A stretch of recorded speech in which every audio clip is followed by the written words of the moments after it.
स्मेशर badminton academy, Pratap Nagar, Jaipur, कुम्मा मार्ग के पास। Academy का कोर्ट नंबर 5, जहाँ पर कोच टिंकू बंसल मल्टी करा रहे हैं और खिलाड़ी पूरी जान जोक रखे हैं, पूरी स्पीड के साथ मेहनत करते हुए अपनी पूरी कोशिश कर रहे हैं कि वो स्पीड से और बहुत अच्छे तरीके से तकनीकी रूप से मजबूत बने और अच्छा वर्क करें। भावना शर्मा अपनी बारी में मल्टी करते हुए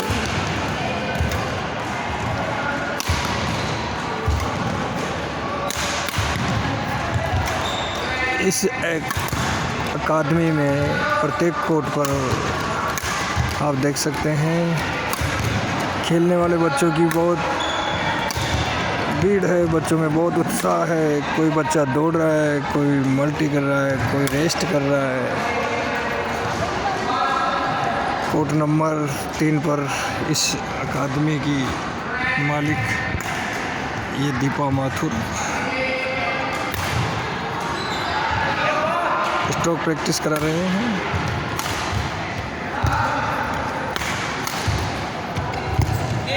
यहाँ बालकों की रुचि, उत्साह और खेलने के प्रति लगन को देखकर लगता है कि खेलों में आने वाला समय ये बहुत अच्छा होगा। बहुत अच्छे अच्छे खिलाड़ी उभर करके आएंगे। दुर्भाग्य की बात है कि गांव में भी जहां बच्चे इसी तरह खेलना चाहते हैं लेकिन उनके खेलने के लिए व्यवस्थाएं नहीं है।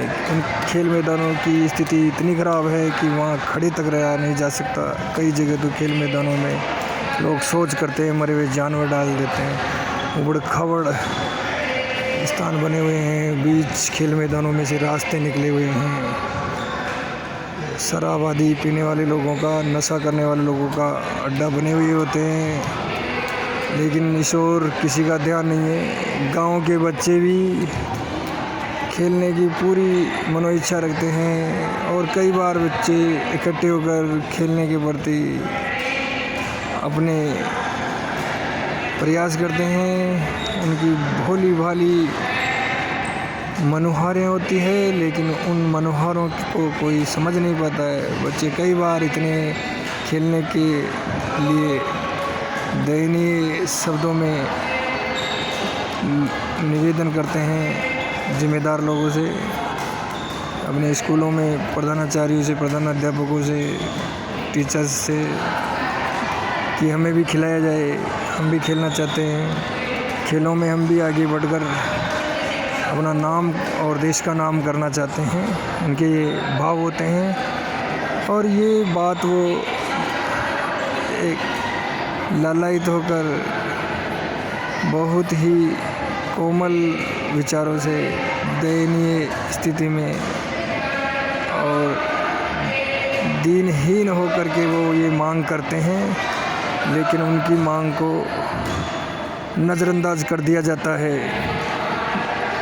मैंने अपने 27 साल के सेवा काल में कई विद्यालयों में ये देखा है। गांव में बालकों को खेलने के लिए संघर्षरत देखा है।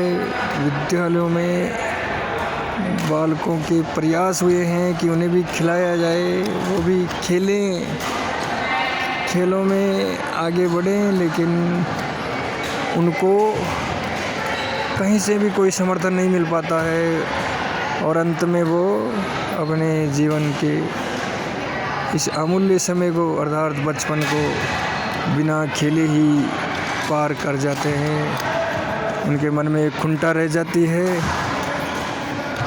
कि खास वो भी खेलते तो उनका भी खेलों में कहीं स्थान होता, वो भी नाम कमाते।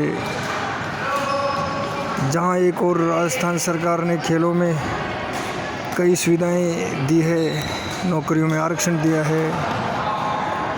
राजस्थान लेवल पर प्रथम आने पर 1 लाख से, द्वितीय रहने पर 50,000, तृतीय रहने पर 25,000 की अनुदान राशि जारी की है।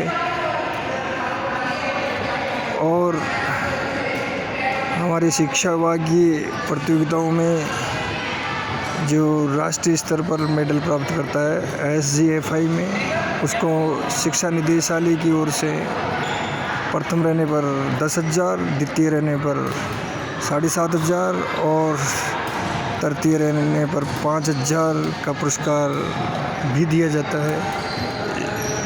दूसरी ओर शारीरिक शिक्षक बनने के लिए खिलाड़ी होना और उसके पास उच्च से उच्च सर्टिफिकेट होना बहुत ही अच्छी मदद करता है, ज़रूरी होता है। अगर कोई राष्ट्रीय मेडलिस्ट प्लेयर है तो उसका शारीरिक शिक्षक बनना बहुत आसान है। राष्ट्रीय खिलाड़ी और राज्य स्तर पर मेडलिस्ट खिलाड़ियों को भी इसमें बहुत अच्छा फ़ायदा मिलता है। BPED, CPED आदि की ट्रेनिंग में नंबर आने के लिए भी सर्टिफिकेट का बहुत अच्छा मार्जिन है। BPED में नेशनल सर्टिफिकेट के 20, नेशनल पर अगर मेडल है, गोल्ड मेडल है तो उसके 30 और इंटरनेशनल के में गोल्ड मेडल है तो 40, ऐसे इस तरह अनुसार नंबर मिलते हैं। तो BPED में नंबर आना आसान हो जाता है। और यदि बच्चा पढ़ने में होशियार है तो उसके ये सर्टिफिकेट और अच्छे से काम कर जाते हैं, क्योंकि BPED में नंबर आने के लिए एजुकेशन यानी जो ग्रेजुएशन की डिग्री है उसके 60% और खेलकूद के सर्टिफिकेट के 40 नंबर मिलते हैं। उनके 40% अंक और 60% अंक में से प्रतिशत निकाल करके उनको BPED में प्रवेश दिया जाता है। तो इस प्रकार PTI की ट्रेनिंग के लिए, शारीरिक शिक्षक की ट्रेनिंग के लिए, जहां बच्चे को उसके एजुकेशन के नंबरों का 60% और सर्टिफिकेट्स का 40% मिल कर के मेरिट बनाई जाती है। तो खिलाड़ी होने पर वह आसानी से प्रवेश पा जाता है। और शारीरिक शिक्षक की भर्ती में भी सर्टिफिकेट्स को बहुत अच्छा मार्जिन दिया जाता है। केंद्रीय नौकरियों में विभिन्न विभागों में, रेलवे विभाग में, AG विभाग में, स्पोर्ट्स की कई भर्तियां निकलती है और खिलाड़ी अपने अपने प्रदर्शन के आधार पर वहाँ स्थान पाते हैं। अधिकांश खिलाड़ी कहीं न कहीं नौकरी लग जाते हैं। तो इन सभी सुविधाओं के चलते, रोजगार से, खेलों के जुड़ जाने से खिलाड़ियों का भविष्य सुधर जाता है। राजस्थान में खेलों के विकास के लिए और कार्य करने की आवश्यकता है। खेल मैदानों को सुधारने की आवश्यकता है और खेलों के प्रति सकारात्मक वातावरण बनाने की आवश्यकता है, ताकि दूर दराज के ग्रामीण क्षेत्रों में भी खेलों का विकास हो सके, वहाँ के बालकों को भी अपनी प्रतिभा प्रदर्शन का मौका मिल सके। और जो खेलकूद के लिए रोजगार और आर्थिक सहयोग की जो सरकारी योजनाएं हैं, उनको प्राप्त करने के लिए ग्रामीण परिवेश के बालक भी उस स्तर तक जा सके, ऐसे उनको मौके मिलने चाहिए। इस ओर सबका ध्यान होना चाहिए। सब लोग इसके लिए प्रयास करें। एक शुद्ध और सकारात्मक बच्चों के लिए विकास में सहयोग करने वाला वातावरण बनना चाहिए। इसमें किसी प्रकार की दुराभावना, राजनीतिक अड़चनें और मतभेद की स्थितियां नहीं होनी चाहिए। जहाँ बालकों को एक निष्पक्ष वातावरण मिलता है। आप देख सकते हैं जिस प्रकार से यहाँ सभी खिलाड़ी, छोटे बड़े सभी बालक कितने दत्तचित्त होकर के अपने खेल प्रशिक्षण में खोए हुए हैं, अपना अपना काम कर रहे हैं और इन्हीं में से फिर कोई निकल कर के राष्ट्रीय और अंतर्राष्ट्रीय चैंपियन सामने आता है। तो ये मौका गांव के लोगों को भी, गांव के बच्चे बच्चियों को भी, गांव के स्टूडेंट्स को भी मिलना चाहिए। सर्वत्र ऐसी व्यवस्थाएं होनी चाहिए जिससे जो बच्चा जहाँ पर जो भी गेम खेलना चाहे उसकी उसे सुविधाएं मिल जाए। ये समाज और सरकार की जिम्मेदारी है कि जिस क्षेत्र में जिस बालक को जिस खेल की सुविधा चाहिए वो सुविधा उसे मिले, निश्चित रूप से मिले। लेकिन ऐसा नहीं है, कई जगह जहाँ कोई गेम चलता ही नहीं है उस गेम के वहाँ बड़े बड़े मैदान बना दिए गए हैं। मालपुरा तहसील में कई जगह मैंने देखा है जहाँ सॉफ्टबॉल नहीं चलती वहाँ सॉफ्टबॉल के मैदान खड़े कर दिए, जहाँ टेनिस नहीं चलती वहाँ टेनिस के मैदान खड़े कर दिए। टोंक ज़िले में आवा ग्राम में जहाँ बैडमिंटन का नाम तक नहीं जानते, कभी कोई खिलाड़ी जिला स्तर पर बैडमिंटन का रैकेट लेकर के खड़ा हुआ तक नज़र नहीं आया, वहाँ बैडमिंटन के 70 लाख के खेल मैदान बना दिए गए।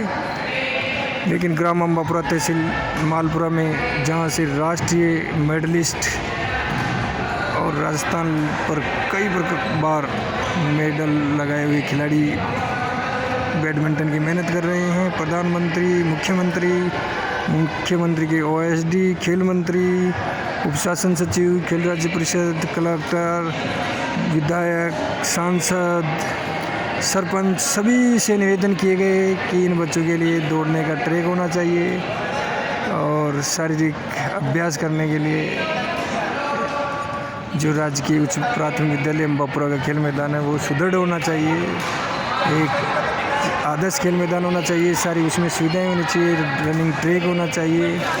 लेकिन आज तक किसी ने उस ओर ध्यान नहीं दिया। इससे सिद्ध होता है कि अभी वो दिन दूर है जब जहाँ पर जो खिलाड़ी जिस खेल की इच्छा करे, जिस खेल में आगे बढ़ रहा हो उस खेल की उसे सुविधाएं सरकारी और सामाजिक स्तर पर मिल जाए, ये एक दूर की कौड़ी है। ये एक असंभव सा लगने वाला मामला है जो शायद हमारे देश में अभी संभव नहीं होगा। तो बालक बालिकाओं को जो कुछ करना चाहते हैं उन्हें पलायन करना पड़ता है और पलायन कर रहे हैं। जहाँ तक अम्बापुरा की खेल मैदान की स्थिति है, जहाँ से कई बार मैंने कहा है और है जो है इसलिए कहते हैं कि राष्ट्रीय मेडलिस्ट राजस्थान की ओर से इंडिया लेवल पर खेलते हुए प्रथम बार स्कूल गेम्स में अगर कोई मेडल लगा तो वो उसमें अम्बापुरा की 2 बच्चियों का नाम है। उन बच्चियों के लिए वहाँ पर दौड़ने के लिए कोई व्यवस्था नहीं है। खेल मैदान राजकीय स्कूल का खेल मैदान है, राजकीय उच्च प्राथमिक विद्यालय अम्बापुरा का, तो उसमें शराबादी पीने वाले लोगों का अड्डा बना हुआ है। वो उसमें से रास्ते निकले हुए हैं, उसमें झाड़ जंगल उगे हुए हैं, उबड़ खाबड़ जगह है, वहाँ मरे हुए जानवर लोग डालते हैं, चारों ओर से खुला है। उसमें मजबूरन वहाँ दौड़ना पड़ता है, लेकिन उसकी कोई सार संभाल करने वाला नहीं है। सभी सरकारी स्तरों पर जैसा कि मैंने बताया सभी प्रकार से सब जगह उसकी मांग को रखा गया, लेकिन कुछ भी नहीं हुआ। आज तक वो वैसी स्थिति में है और शायद बहुत दिनों तक आने वाले समय में वो रहेगा। खैर कोई बात नहीं, लेकिन फिर भी मैं चाहता हूँ कि दूसरी किसी भी जगह अगर किसी गेम में कोई बालक बालिकाएँ हमारे देश के, जो कि देश का मानवीय संसाधन है, देश का भविष्य है, देश की संपदा है, अगर वो किसी प्रकार से कुछ करने की इच्छा रखते हैं तो उस क्षेत्र में उनको उसी प्रकार का सहयोग मिलना चाहिए, बजाय इसके कि जहाँ खेल नहीं चल रहे हैं वहाँ खेल मैदान बन रहे हैं। पैसा सरकार का तो अनाप शनाप कई जगह खर्च हो रहा है। मालपुरा से जो ही निकलते हैं REC की चौकी के पास एक आंगनबाड़ी का भवन बना हुआ है, आज तक उसमें आंगनबाड़ी की एक दिन भी कोई कार्यालय गतिविधि चालू नहीं हुई, यानी वहाँ ऑफिस बन जरूर गया लेकिन वहाँ कभी कार्य नहीं किया गया। वो खंडर में बदल चुका है, तो वहाँ वो सरकार का पैसा लग करके दुरुपयोग हो गया। शायद वो इसलिए कि कोई प्रभावशाली लोगों के परिवार के सदस्य उसमें आंगनबाड़ी में कार्य करते होंगे और वो उन्होंने मांग रख दी होगी कि ये हमारे यहाँ से दूर है इसलिए हम वहाँ नहीं जा सकते। तो मालपुरा में किराए का भवन लेकर के आंगनबाड़ी का ऑफिस चलाया गया, लेकिन उस भवन में जो कि सरकार का पैसा लग करके खर्च हो करके बना, जनता का पैसा जहाँ खर्च हुआ उस भवन में एक दिन भी आंगनबाड़ी का कार्यालय नहीं चला। तो ऐसे ही कई जगह हैं, जैसा कि मैंने पहले बताया टोडी स्कूल में सॉफ्टबॉल का खेल मैदान बना, सॉफ्टबॉल का एक दिन वहाँ कोई खिलाड़ी सॉफ्टबॉल लेकर के वहाँ उपस्थित नहीं हुआ, सॉफ्टबॉल का एक मैच भी नहीं वहाँ आज तक नहीं हुआ। ग्राम आभा में बैडमिंटन के करोड़ों रुपए खर्च हुए, लेकिन बैडमिंटन वहाँ कोई खेलता नहीं, लेकिन जहाँ खेल रहे हैं वहाँ कोई ध्यान दिया नहीं। तो इस तरह से ये लगता यही है कि पैसा भी खर्च करना है और खिलाड़ियों को आगे बढ़ने भी नहीं देना है। ऐसा ही चलता रहा है और ऐसा ही चलता रहेगा, लेकिन उम्मीद है कि कभी न कभी कोई न कोई आएगा जो इस ओर ध्यान देगा और जहाँ पर देश का जो पैसा खर्च हो रहा है